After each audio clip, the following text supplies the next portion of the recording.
जय हिंद दोस्तों। एक बहुत ही शर्मनाक चीज हो गई एजुकेशन मिनिस्ट्री के अंदर और धर्मेंद्र प्रधान जी को यहां पे रिजाइन कर देना चाहिए। मैं दरअसल वीडियो बनाने चला था सीआईए और एक्सटर्नल इंटरफेरेंस के ऊपर, सोनम वांगचुक और कॉकरोच जनता पार्टी के ऊपर वीडियो बनाने के लिए मैं रिसर्च कर रहा था। लेकिन ये जो सीबीएसई के केस में ऐसी ऐसी चीजें मेरे सामने आई रिसर्च करते समय कि मैंने सोचा अगर मैं उन चीजों के बारे में इस वीडियो में बात करूंगा तो ये बहुत बड़ा नाइंसाफी होगा भारत के स्टूडेंट्स के लिए। 17 लाख स्टूडेंट्स ने एग्जाम दिया है सीबीएसई की 12वीं का जो एग्जाम दिया था, उनमें से 40% स्टूडेंट्स को ऐसा लग रहा है कि उनके साथ नाइंसाफी हुई है, गलती हुई है। और सिचुएशन इतनी खराब है कि एक 17 साल के बच्चे को ये इन्वेस्टिगेट करना पड़ा कि एजुकेशन मिनिस्ट्री ने टेंडर कैसे रिलीज किया और टेंडर में over a period of time कैसे क्लॉजेस हटाए गए एक पर्टिकुलर कंपनी को फेवर करने के लिए। यह खुलासा एक 17 साल के बच्चे को करना पड़ा पार्लियामेंट्री पैनल के सामने। अब आप सोचिए ये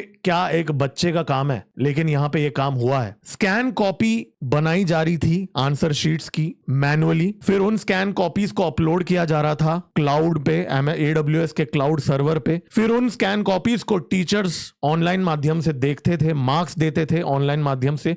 फिर उनका जो सम टोटल होता था मार्क्स का, वो मार्क्स आते थे, ऑटोमेट हो जाते थे, फिर रिजल्ट आता था। अब यहां पे क्या हुआ, टीचर्स का कंप्लेन यह है कि स्कैन कॉपीज सही तरीके से या तो मिसिंग है पेजेस या सही तरीके से स्कैन नहीं हुए हैं। ऊपर से मार्क्स जो उन्होंने दिए हैं उनका जो टोटल गलत कैलकुलेट हो रहा है और पूरा यहां पे डिजास्टर हो गया। ये जो ऑटोमेशन सिस्टम था, ऑनलाइन मार्किंग सिस्टम था सीबीएसई का, वो पूरी तरीके से फेल हो गया है। ठीक है, बिना किसी प्रॉपर टेस्टिंग के इस चीज को डिप्लॉय कर दिया गया था। अब यहां तक आप बोलोगे कि ये तो टेक्निकल चीज है, होता है। वेल, एक बच्चे ने AWS के क्लाउड के सर्वर को हैक कर दिया और उसने ऑनलाइन सोशल मीडिया में मार्कशीट्स को रिलीज कर दिया और उस बच्चे ने पूरे देश को यह बताया कि AWS क्लाउड में जो दुनिया का सबसे सिक्योर सर्वर होता है, Amazon ओन करता है उसको, उसके अंदर कॉन्फ़िगरेशन इतनी ढीले तरीके से कॉन्फ़िगरेशन उसकी हुई कि एक बच्चे ने तक उसको हैक कर दिया, एक एथिकल हैकर ने हैक कर दिया। उस बच्चे ने बहुत सारे मार्कशीट्स को रिलीज कर दिया सोशल मीडिया के अंदर। और इससे शर्मनाक बात और क्या हो सकती है एजुकेशन मिनिस्ट्री के लिए। अब ये तो आधी ही बात है, ठीक है, इतने में ही पहली बात तो एजुकेशन मिनिस्टर को रिजाइन कर देना चाहिए। ठीक है, अब आगे जो मैं बताने वाला हूं ये तो अलग लेवल का यहां पे कांड हुआ है। जिस कंपनी ने 2019 में तेलंगाना में एग्जाम्स कंडक्ट किए थे, वहां पे लाखों स्टूडेंट्स के मार्कशीट्स में गलत मार्क्स आए थे, जिसके वजह से 20 से ज्यादा स्टूडेंट्स ने आत्महत्या कर लिया था तेलंगाना के अंदर। जी हां, उसी कंपनी को इस साल पूरे देश में सीबीएसई का ये जो ऑनलाइन मार्किंग सिस्टम का कॉन्ट्रैक्ट दिया गया है। दोस्तों, चौंका देने वाली चीज है, अकल्पनीय चीज है। 2019 में जिसने स्टेट बोर्ड के इलेक्शन एग्जाम्स को इतने खराब तरीके से मैनेज किया, जहां 20 से ज्यादा बच्चों ने आत्महत्या कर लिया था 2019 में तेलंगाना में, बहुत बड़ा ये हो गया था। और उसी कंपनी को उसने बस नाम चेंज कर दिया और उसको कॉन्ट्रैक्ट दिया गया था। एक बेसिक ड्यू डिलिजेंस नहीं हो पाया यहां पे। और चौंका देने वाली बात तो यह भी है कि एक 17 साल के बच्चे ने, सार्थक सिद्धांत नाम के एक 17 साल के बच्चे ने पार्लियामेंट्री पैनल के सामने यह चीज उसको बताना पड़ा कि यह चीज हुई है। कैसे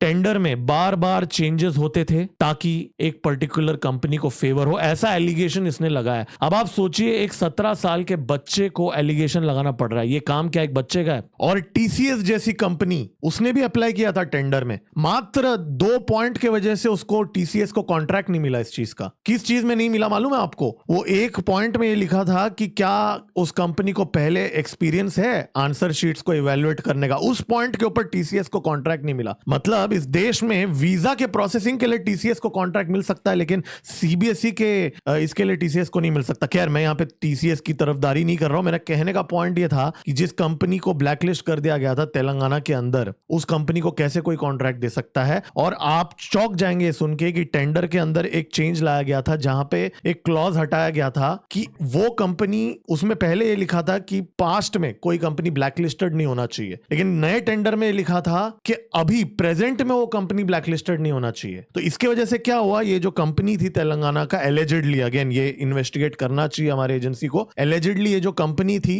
इसने क्या बताया कि हम तो पहले ब्लैकलिस्ट हो गया, अभी हम ब्लैकलिस्ट ब्लैकलिस्ट नहीं है। तो यहाँ पे क्लॉज स्पेसिफिकली एलिगेशन है कि उनको फेवर करने के लिए ये चेंज किया गया था। अब आप सोचिए कितनी गंभीर एलिगेशन है। और मैं चला था यहाँ पे डीप स्टेट और सीआईए के ऊपर वीडियो बनाने के लिए, और मैं उसके लिए रिसर्च कर रहा था। खैर वो मैं करूंगा क्योंकि वो एंगल जरूर है, सोनम वांगचुक, एक कॉकरोच जनता पार्टी, कल हम उसके बारे में बात करेंगे। लेकिन आज ये जो फेलियर हुआ है हमारे एजुकेशन मिनिस्ट्री का, इसको आप कैसे डिफेंड करोगे? ऊपर से जिन लोगों ने पेमेंट किए थे आंसर शीट्स के लिए, चेकिंग के लिए, उनके पेमेंट फेलियर हो गए, रिफंड का प्रॉब्लम है पीएसयू बैंक्स को लेके। तो क्या यहाँ पे कोई अकाउंटेबिलिटी नाम की चीज है कि नहीं है? धर्मेंद्र प्रधान जी को यहाँ पे आई थिंक, मेरा भी यही मानना है कि आई थिंक उनको यहाँ इस्तीफा दे देना चाहिए। देखिए यहाँ पे क्या है ना, अगर बहुत लोग ये भी बोल रहे हैं सोशल मीडिया में, मैंने देखा है कि ये सैबोटाज भी हो सकता है, किसी बाहरी ताकत ने ये चीज करवाया होगा। जी हाँ, बिल्कुल हो सकता है बॉस, कहाँ हो सकता है, लेकिन उस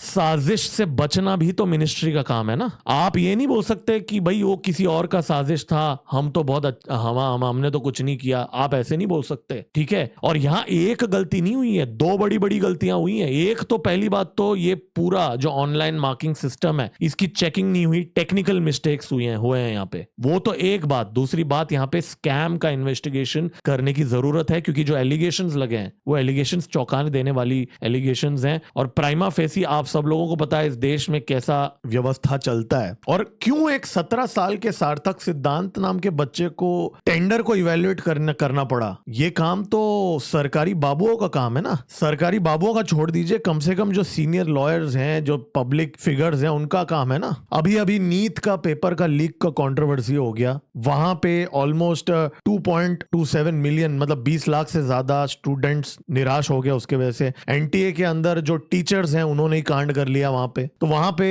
टीचर्स को ब्लेम कर दिया गया था। जी हाँ, करना भी चाहिए, क्योंकि उन्होंने एक सिलेक्टेड टीचर्स ने किया है वो कांड। उसमें हालांकि कुछ मिडिलमैन भी थे, उस पर भी अभी इन्वेस्टिगेशन चल रहा है सीबीआई का, क्या कोई ताकतों का इन्वॉल्वमेंट उसके अंदर भी है। तो नीट का कंट्रोवर्सी अभी अभी हुआ है और तुरंत सीबीएसई का कंट्रोवर्सी हो गया है। और बहुत लोग का ये कहना है कि ये कोई साजिश है गवर्नमेंट को फंसाने के लिए। मैं तो बोलता हूं रहने दो साजिश, मैं तो बोलता हूं है, चलो, लेकिन क्या सरकार का ये दायित्व तो नहीं बनता कि ये साजिशों से बचना भी तो सरकार का काम है ना। आप हर टाइम भोले नहीं बन सकते कि जी हमको तो कुछ नहीं पता, ये सब बाहरी ताकतों का काम है, ठीक है। और दूसरा, बाहरी ताकतें क्या करते हैं बॉस? बाहरी ताकतें देश के अंदर जो फॉल्ट लाइंस हैं उन फॉल्ट लाइंस का इस्तेमाल करते हैं। आप समझ रहे हो? जो लोग नाराज हैं सरकार से, जो स्टूडेंट्स, लाखों स्टूडेंट्स, जेन जी नाराज है सरकार से, राइट? अब ये नाराज होंगे तो क्या करेंगे वो लोग? फिर उनको भटकाने के लिए कॉकरोच जनता पार्टी, राहुल गांधी और ये सारे लोग आके उनको भड़काएंगे। उनका तो काम है भड़काना बॉस। देखिए ये जो दुनिया है ना, इसमें सबको अपना अपना एजेंडा चलाना है। कोई भी सरकार के लिए सिर्फ इसलिए कि जी मोदी जी बहुत अच्छे हैं इसके लिए हम आराम से उनको पावर में रहने देंगे, ऐसा कोई नहीं रहने देगा। सब साजिशें करेंगे, मैं तो बोलता हूं करेंगे। अभी कल के वीडियो में मैं एक्सपोज करूंगा कि कैसे सोनम वांगचुक जो है नेशनलिस्ट बनता है, वो क्या कर रहा है कल के। लेकिन ये वीडियो मेरे को सिर्फ इसके बारे में बात करना था। वो लोग सब फ्रैक्चर्स को एक्सप्लॉइट करेंगे, लेकिन सरकार क्या कर रहा है? और मोदी जी में इतना ईगो कहां से आ गया कि रेजिग्नेशन नहीं देने को बोल रहे हैं धर्मेंद्र प्रधान जी को। नीट का कांड हो गया, सीबीएसई का कांड हो गया, अब इससे ज्यादा और क्या होना बाकी है रेजिग्नेशन के लिए? और इन्वेस्टिगेशन तो बिठाना ही चाहिए टेंडर को लेके। इनफैक्ट मुझे लगता है ये अब तक का सबसे बड़ा स्कैम होगा अगर ये निकला इन्वेस्टिगेशन के बाद में। तो इस चीज को एड्रेस करने की जरूरत है। और आप लोग दोस्तों लाइक का बटन दबा दीजिए, क्योंकि ये वीडियो में मुझे पता है बहुत लोग लाइक नहीं करेंगे। ऐसे वीडियोस में लाइक नहीं होते जिस वीडियो में मैं मास्टर स्ट्रोक का बात नहीं करता। इस चैनल में मैंने बहुत अप्रिशिएट भी किया है सरकार का। इनफैक्ट कुछ लोग ने मुझे गोदी मीडिया भी बोला है। लेकिन आज तो मैं भी, मतलब जब मैं इन्वेस्टिगेट रिसर्च कर रहा था, मैंने सोचा अपने मन का बात आज आप लोगों को बता दूं कि बहुत गलत हुआ है। और अगर सरकार ने इसके ऊपर एक्शन नहीं लिया तो भाई फिर तो हमें भी प्रश्न पूछना चाहिए सरकार से कि क्या चल रहा है यहाँ पे। दोस्तों लाइक का बटन दबा दीजिए और कमेंट जरूर करके बताइए आपको क्या लगता है यहाँ क्या हुआ है, और ज्यादा लोगों के साथ ये शेयर कीजिए, ठीक है। आप बीजेपी के सपोर्टर हैं तो क्या हुआ यार, बच्चों के फ्यूचर का सवाल है, या कांग्रेस के सपोर्टर हो तो क्या फर्क पड़ता है? उनकी लेंगे हम, जो एंटी नेशनल फोर्सेस है, कल अलग से लेंगे दूसरे वीडियो में। लेकिन ये वीडियो में आप प्लीज लोगों के साथ शेयर कीजिए, बहुत गलत हो रहा है। तुरंत मिलते हैं अगले वीडियो में। मेरा नाम है गिरीश और आप देख रहे हैं जियोपॉलिटिक्स। जय हिंद, भारत माता की जय।